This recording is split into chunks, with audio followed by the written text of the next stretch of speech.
कहानी की शुरुआत आज से कई 100 साल पहले होती है, जब रोमन साम्राज्य दुनिया के 1/4 लोगों के ऊपर राज करता था। पिछले 12 साल से वो जर्मेनिया के खिलाफ लड़ाई लड़ रहे थे और ये जंग अब अपने आखिरी मोड़ पर थी। उन्हें सिर्फ एक और इलाका जीतना था, उसके बाद पूरी सल्तनत उनकी मुट्ठी में होगी। जल्द ही हम एक जंग का मैदान देखते हैं, जहाँ रोम की सेना और जर्मेनिया के बंजारे आमने सामने खड़े थे। रोम का सेनापति था मैक्सिमस, एक ऐसा वीर योद्धा जिसके लिए रोमन अपनी जान तक देने को तैयार थे। जब जंग शुरू हुई तो दोनों तरफ से तीरों की बारिश होने लगी, जमीन खून से लाल हो गई, लेकिन आखिर में जीत हुई रोम की। इस जीत के बाद राजा ने मैक्सिमस को अपने टेंट में बुलाया। मैक्सिमस राजा की बहुत इज्जत करता था, लेकिन उसने देखा कि जीत के बावजूद भी राजा के चेहरे पर खुशी नहीं थी। 20 साल के अपने राज में राजा ने 16 साल तो सिर्फ जंग लड़ते हुए गुजार दिए। अब वो पूरी तरह थक चुका था। उसका बस एक ही सपना था कि रोम में शांति और अमन हो। उसने फैसला लिया कि अब वो किसी और को अपनी गद्दी सौंपना चाहता है। वो अपनी जिंदगी के आखिरी दिन आराम से गुजारना चाहता था और अब अपने उत्तराधिकारी के तौर पर उसकी नजर सिर्फ मैक्सिमस के ऊपर थी।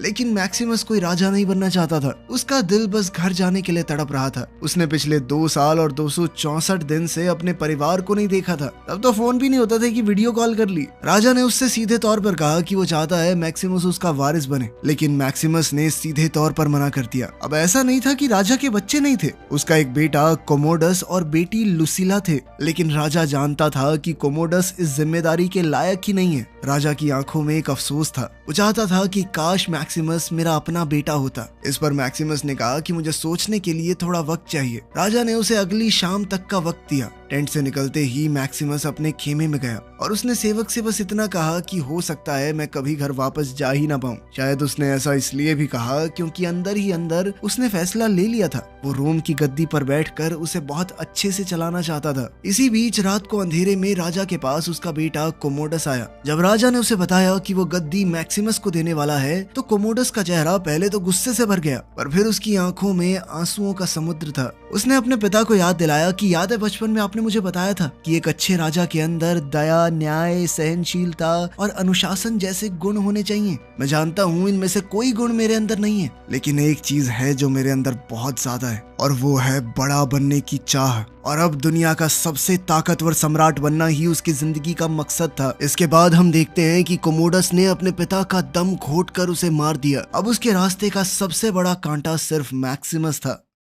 सुबह जब सबको राजा की मौत के बारे में पता चला तो कहा गया कि उसका देहांत दिल का दौरा पड़ने से हुआ है। मैक्सिमस ने जब राजा का चेहरा देखा तो वो तुरंत समझ गया कि ये मौत नहीं, खून है। खैर कोमोडस ने उसके सामने दोस्ती का हाथ बढ़ाया। उसने कहा कि मुझे तुम्हारी जरूरत है मैक्सिमस, लेकिन मैक्सिमस ने उसकी बात का जवाब देना तक जरूरी नहीं समझा और वहां से चुपचाप चला गया। जब उसके सेवक ने मैक्सिमस से कहा कि आपको कोमोडस की बात मान लेनी चाहिए थी, तो मैक्सिमस ने सिर्फ इतना सा कहा कि राजा की हत्या हुई है और उन्हें तुरंत सभी मंत्रियों को बुला लेना चाहिए। लेकिन उससे पहले ही कोमोडस के लोग वहां आ गए। उन्होंने मैक्सिमस से कहा कि उसे तुरंत दरबार में हाजिर होना होगा। तब मैक्सिमस समझ गया कि उसके साथ क्या होने वाला है। उसने उन लोगों से सिर्फ एक वादा मांगा कि उसके परिवार को कुछ ना किया जाए, लेकिन जवाब में बस इतना सुनाया गया कि तुम्हारे परिवार में से कोई भी नहीं बचेगा। इसके बाद उसके सर पर एक जोरदार वार किया गया, जिससे वो बेहोश हो गया। उसे जंगल के बीच में ले जाकर मारने की कोशिश की गई, लेकिन मैक्सिमस ने वहां भी हार नहीं मानी। उसने अपने हाथों से उन सबको मार गिराया और जख्मी हालत में अपने घर की तरफ निकल पड़ा। उसका घर बहुत दूर था और सफर बहुत मुश्किल, लेकिन वो इरादा कर चुका था कि कुछ भी करके घर पहुंच कर रहेगा। पर वहां पहुंचकर उसने देखा कि सब कुछ खत्म हो चुका है। कोमोडस ने उसकी पत्नी और उसके बच्चे को मरवा दिया था। जलती हुई लाशों के बीच खड़ा मैक्सिमस टूट चुका था। उसने अपने परिवार को दफनाया और वहीं बेहोश हो गया। थोड़ी देर बाद कुछ लोग आए जो इंसानों को जानवरों की तरह बंदी बनाकर बेच देते थे। उन्होंने मैक्सिमस को भी पकड़ लिया और बाद में बेच दिया प्रॉक्सिमो नाम के एक आदमी को। प्रॉक्सिमो एक ग्लैडिएटर ट्रेनर था। वो ऐसे लोगों को ट्रेनिंग देता था जो मरते दम तक तलवारों से लड़ते थे। ये दरअसल एक खेल था जो तब तक चलता था जब तक 2 फाइटर्स में से एक मर न जाए। मैक्सिमस इस खेल का हिस्सा नहीं बनना चाहता था, लेकिन उसकी मजबूरी थी। अगर वो नहीं लड़ता तो मार दिया जाता, इसीलिए उसने तलवार उठाई। वहीं उसकी मुलाकात 2 और ग्लैडिएटर्स जूबा और हेगन से हुई। ये दोनों जल्द ही उसके दोस्त बन गए। जब पहली बार वो तीनों लड़ने उतरे तो प्रॉक्सिमो के लोग बाकी सबको मार चुके थे। सिर्फ यही 3 बचे, मैक्सिमस, जूबा और हेगन। उधर रोम में अब कोमोडस राजा बन चुका था, लेकिन उसे अपनी प्रजा की कोई चिंता नहीं थी। जब उसके सलाहकार उसे कहते कि प्रजा में महामारी फैल रही है, लोगों के पास खाने को नहीं है, तो वो बस अपने कंधे उछाल कर कहता कि लोगों का ध्यान हटाने के लिए कुछ खास खेल करवाए जाएंगे। इस बात से ना तो प्रजा खुश थी, ना उसके अपने लोग। उसके पिता ने इन खूनी खेलों को बंद करवा दिया था, लेकिन कोमोडस के लिए लोगों की मौत एक तमाशा थी और इसी खूनी खेल का एक हिस्सा मैक्सिमस भी बन चुका था। अब तक मैक्सिमस कई फाइट्स जीत चुका था। उसका नाम लोगों की जबान पर था, प्रोक्सिमो, जिसके लिए मैक्सिमस लड़ता था। जब उसने सुना कि शाही खेल रोम के कोलोसम में होने वाले हैं, तो उसने मैक्सिमस को बुलाया। अब वक्त था वापस उसी शहर में जाने का जहां से सब कुछ शुरू हुआ था। मैक्सिमस को अब पता चला कि उसका अगला मुकाबला रोम के सबसे बड़े खेल के मैदान में होने वाला था। प्रोक्सिमो ने उसे बताया कि ये खेल बहुत ही शानदार होने वाले हैं, जहां कम से कम 50,000 लोग उसे देखने आएंगे। जब वो जीतेगा तो वो लोग उसकी वाहवाही करेंगे और उसे ऐसा महसूस होगा जैसे वो खुद उस मैदान का शहंशाह हो। ये बातें बताते हुए प्रोक्सिमो की आंखों में एक चमक थी, जिससे मैक्सिमस समझ गया कि कभी वो भी एक ग्लैडिएटर हुआ करता था। उसने प्रोक्सिमो से पूछा कि तुम्हें आजादी कैसे मिली, जिसके बाद प्रोक्सिमो ने उसे एक लकड़ी की तलवार दिखाई। उसने बताया कि ये तलवार उसे खुद शहंशाह ने दी थी और यही उसकी आजादी का चिन्ह है। लोग उसे इसलिए पसंद नहीं करते थे क्योंकि वो किसी को भी जल्दी से मार देता था, बल्कि वो अपने लड़ने के ढंग से सबका दिल जीत लेता था। मैक्सिमस ने कहा कि वो भी शहंशाह के सामने खड़ा होना चाहता है। प्रोक्सिमो ये जानता ही नहीं था कि मैक्सिमस शहंशाह को पहले से जानता है, तो उसने बस इतना कहा कि अगर तुम्हें लोगों का दिल जीतना है तो तुम्हें इस कला को सीखना होगा। मैक्सिमस ने इस बात को माना और कहा कि मैं जरूर सीखूंगा। फिर पूरी ग्लैडिएटर टीम रोम पहुंच गई, जहां कोलोसम में खेल होने वाले थे। वहां एक भारी भरकम स्टेडियम था जिसमें 50,000 से ज्यादा लोग बैठ सकते थे। दूसरी तरफ कोमोडस राजा बनने के बाद से एक भी लड़ाई हारा नहीं था, लेकिन वो अंदरूनी तौर पर परेशान था क्योंकि उसे पता था कि प्रजा उससे प्यार नहीं करती। उसकी बहन लुसीला और उसका बेटा उसके साथ रहते थे। लुसीला को अपने भाई कोमोडस से डर लगता था क्योंकि लुसीला का बेटा उस राज्य का वारिस था और उसे डर था कि कहीं कोमोडस उसे भी मरवा ना दे, जैसे उसने उनके पिता को मारा था। लुसीला उन लोगों से मिलती थी जो पुराने राजा के सलाहकार हुआ करते थे। वो प्लान बना रही थी कि कोमोडस को मारना होगा, वरना वो पूरी प्रजा और उसके बेटे के लिए खतरा बन जाएगा। लेकिन सलाहकारों ने उसकी बात नहीं मानी। उन्होंने कहा कि अब भी प्रजा का कुछ हिस्सा कोमोडस के साथ है। जब तक ऐसा है तब तक कुछ नहीं किया जा सकता। एक दिन आएगा जब सभी लोग उससे नफरत करने लगेंगे, वही सही वक्त होगा कुछ करने का। और वो दिन तब आया जब कोलोसम में खेल होने वाले थे। मैक्सिमस और उसके साथियों ने कोलोसम में कदम रखा। चारों तरफ हजारों लोग बैठे थे। मैक्सिमस की जिन लोगों से लड़ाई थी वो सब बड़े बड़े रथों में बैठे थे, जिनमें तीर कमान और लंबे नोकदार भाले लगे थे ताकि ग्लैडिएटर्स उनके पास भी ना जा सके। ये तो एक तरफा मौत का खेल था और इस खेल में मैक्सिमस और उसके साथी सिर्फ गुलाम थे। कोमोडस, लुसीला और उसका बेटा भी ये मुकाबला देख रहे थे, लेकिन वो मैक्सिमस को नहीं पहचान पाए क्योंकि उसने एक लोहे का नकाब पहना हुआ था। जब मुकाबला शुरू हुआ तो मैक्सिमस ने लीडरशिप संभाल ली। उसने सबको बताया कि किसको क्या करना है और कैसे करना है। उसने कई रथों को गिराया, कई दुश्मनों को मार डाला। हाँ, इस मुकाबले में उसके भी कुछ साथी मारे गए, लेकिन आखिर में मैक्सिमस जीत गया। पूरे स्टेडियम में लोग उसकी वाहवाही कर रहे थे। कोमोडस भी उसकी बहादुरी से काफी इंप्रेस हुआ। उसने कहा कि मैं इस वीर से मिलना चाहता हूँ। जब वो उसके सामने आया तो उसने मैक्सिमस से कहा कि तुम कमाल के योद्धा हो, ऐसा तलवारबाज उसने कभी नहीं देखा था। उसने मैक्सिमस से अपना नकाब उतार कर अपना नाम बताने को कहा। मैक्सिमस ने नकाब उतारा और कहा कि मेरा नाम है मैक्सिमस, असली शहंशाह मार्कस ऑरेलियस का वफादार। उसने बताया कि मेरी पत्नी को जिंदा जला दिया गया, मेरे बेटे को मार दिया गया और अब मैं बदला लेने आया हूँ, चाहे इस जन्म में हो या अगले जन्म में। ये सब सुनकर कोमोडस का चेहरा लाल हो गया। उसके तलवारबाजों ने मैक्सिमस को घेर लिया, लेकिन जनता की आवाज गूंज उठी, जीने दो, जीने दो। कोमोडस उनके सामने मजबूर हो गया। वो उस पल मैक्सिमस को मार नहीं सकता था क्योंकि मैक्सिमस ने खेल जीत लिया था। मैक्सिमस वापस अपनी जगह चला गया। लुसीला को पता चला कि मैक्सिमस अभी जिंदा है।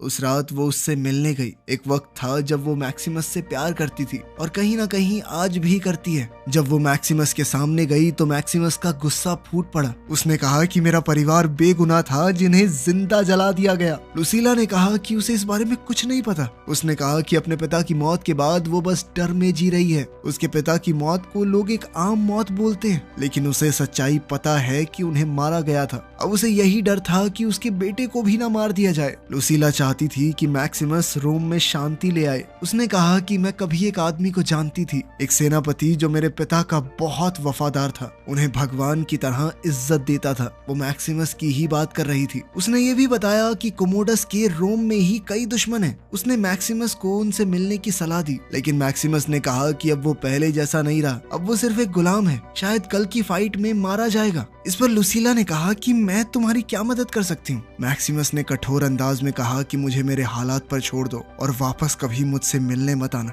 लुसीला निराश होकर वापस चली गई। इसी बीच कोमोडस ने जब सुना कि मैक्सिमस जिंदा है तो वो पागल हो गया। उसने उन सब लोगों को बुलाया जिन्होंने उसे कहा था कि मैक्सिमस मर चुका है और उन्हें तुरंत मार डाला। फिर कोमोडस ने मैक्सिमस को मारने के लिए एक और चाल चली। उसने अपने सबसे खतरनाक और कभी ना हारने वाले योद्धा को मैक्सिमस के सामने खड़ा किया और साथ ही चारों तरफ भूखे बाघ खड़े थे। जब लड़ाई शुरू हुई तो वो योद्धा मैक्सिमस पर भारी पड़ रहा था। अचानक से एक टाइगर को भी उसके ऊपर छोड़ दिया गया, लेकिन मैक्सिमस ने उस टाइगर को मार गिराया। फिर मैक्सिमस और उस ताकतवर योद्धा के बीच में बड़ी जबरदस्त लड़ाई हुई। वो दोनों एक दूसरे पर भारी पड़ रहे थे, लेकिन आखिरकार मैक्सिमस जीत ही गया। जब वो योद्धा मैक्सिमस के सामने जमीन पर गिरा हुआ था, बुरी तरह जख्मी हालत में, तो पूरी जनता चिल्ला रही थी कि मार दो, मार दो। कोमोडस ने भी अपने हाथ से उसे मारने का इशारा किया, लेकिन मैक्सिमस ने उस योद्धा को नहीं मारा, उसने उसे छोड़ दिया। ये देखकर पूरा कोलोसम मैक्सिमस की तारीफ में गूंज उठा।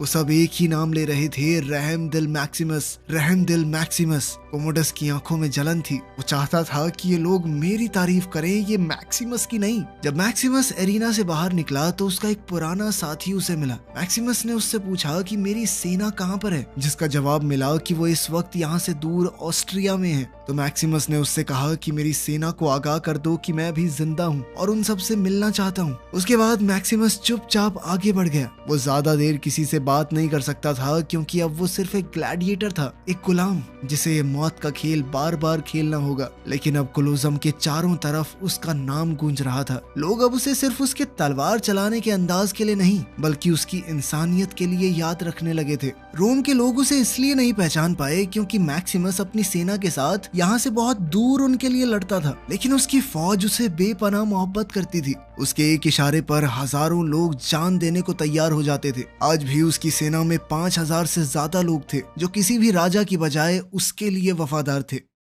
एक दिन मैक्सिमस से उसका वही पुराना दोस्त फिर से मिला। मैक्सिमस ने उससे कहा कि वो जाकर कोमोडस की बहन लुसीला से मिले और उसे कह दे कि जिस आदमी से वो उसे मिलवाना चाहती थी, मैक्सिमस उससे मिलने के लिए तैयार है। उस आदमी ने बिल्कुल वैसा ही किया। कुछ ही देर बाद मैक्सिमस, लुसीला और कुछ ऐसे लोग जो कोमोडस के खिलाफ थे एक साथ हो गए। सब मिलकर तय करते हैं कि वो चुपके से मैक्सिमस को रोम से बाहर भेज देंगे, जहाँ से वो अपने वफादार सैनिकों की छावनी में जाएगा। वहीं से वो अपने 5000 सैनिकों के साथ वापस आएगा जो उसके साथ कई 100 जंगों में लड़े थे, जिसके बाद वो कोमोडस को मारकर रोम को दोबारा से सही हाथों में देगा। उनका प्लान एकदम साफ था, लेकिन कोमोडस को शक हो गया। उसे लगने लगा कि लुसीला किसी के साथ मिलकर कुछ तो प्लानिंग कर रही है। उसने लुसीला को धमकाया कि अगर तुमने सच नहीं बताया तो तेरे बेटे को मार दूंगा मैं। मजबूर होकर लुसीला ने सब कुछ बता दिया। अब कोमोडस को पूरे प्लान का पता लग चुका था। उसने अपने आदमियों को तुरंत भेजा उन्हीं गुफाओं में जहां मैक्सिमस छुपा था। वहीं मैक्सिमस के साथ ही उसकी मदद करते हुए दुश्मनों से लड़ते रहे, लेकिन इस झगड़े में प्रॉक्सिमो और कई और वफादार लोग मारे गए। मैक्सिमस मुश्किल से बचकर भागा। प्लान के मुताबिक बिल्कुल उसी जगह पहुंच गया जहां उसका पुराना कवच और तलवार रखे थे। उन्हें पहनकर वो अपने घोड़े को ढूंढने लगा, लेकिन तभी उसने देखा कि उसके साथी को कोमोडस ने लटका रखा था। मैक्सिमस समझ गया कि वो फंस चुका है और देखते ही देखते कोमोडस के सैनिकों ने उसे चारों तरफ से घेर लिया। अब मैक्सिमस को फिर से गिरफ्तार कर लिया गया। उसी वक्त कोमोडस ने लुसीला को और भी खतरनाक धमकी दी। उसने कहा कि अब से तुम्हारा बेटा मेरे पास ही रहेगा और अगर लुसीला ने उसके खिलाफ कोई चाल चली तो वो उसके बेटे को मार देगा, और अगर उसने कोई गलत कदम उठाने की कोशिश की तो भी उसका बेटा बचेगा नहीं। कोमोडस ने उससे ये भी कहा कि तुम मुझे वैसे ही प्यार करो जैसा मैं तुमसे करता हूँ। कोमोडस इतना नीच था कि उसकी अपनी बहन पर ही गंदी नजर थी। उसे रोम के तख्त का वारिस चाहिए था, वो भी शाही खून से जो उसकी बहन पैदा करेगी। कोलोसम में जहाँ कहीं भी देखा जाता लोग मैक्सिमस के नाम के नारे लगा रहे थे,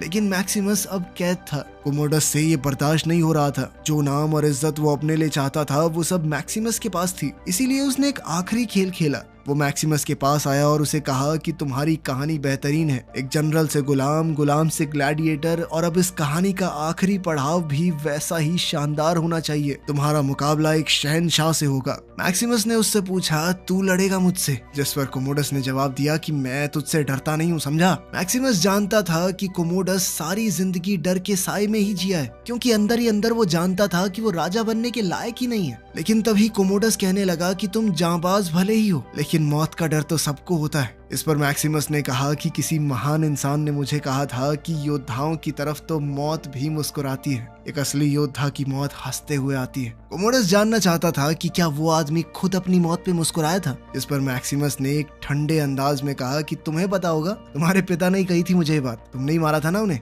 इसके बाद कोमोडस मुस्कुरा कर मैक्सिमस के गले लगा और उसकी पीठ में छुरा घोंप दिया। फिर अपने लोगों से कहा कि इसका घाव छुपाओ और इसे कवच पहना दो।